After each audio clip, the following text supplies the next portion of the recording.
व्हीएसआर कंपनीचे विमान न वापरण्याचा शिवसेनेनं निर्णय घेतलेला आहे।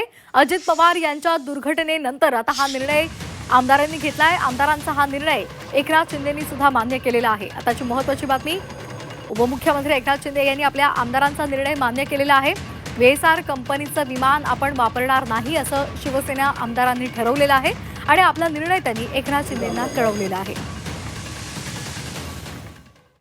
तो सर्व आमदारांची एकमेव मागणी आहे। शिंदे साहेबांचा प्रवास हा इतर नेत्यापेक्षा अनेक पटीने जास्त आहे। छोटे विमान, चॉपर, हे सतत त्यांचा प्रवास चालू असतो। मग अशा वेळेला थोडीशी काळजी घेणं गरजेचं आहे। आणि ते हे जे कंपनीचं विमान आहे, या कंपनीच्या विमानामध्ये सुद्धा काही गडबड आहे असं आता त्या एजन्सीने सांगितलं, सेंट्रल गव्हर्नमेंटच्या, आणि त्यांनी लँडही केले त्याचे। म्हणून असे रिस्की विमानाच्या कंपनीबरोबर त्या विमानात बसूच नये अशी आमची त्यांना आग्रहाची मागणी होती। शिंदे साहेब आहेत, त्यांना ते काही पाहत नाहीत, सरळ आपले चला कोणतं मिळतं चला चलो असं न करता स्वतःची काळजी घेणं, आपल्या इतर सहकाऱ्यांची काळजी घेणे त्यांचं काम आहे। म्हणून आम्ही त्यांना विनंती केली आणि ते आमच्या विनंतीला जरूर मान देतील।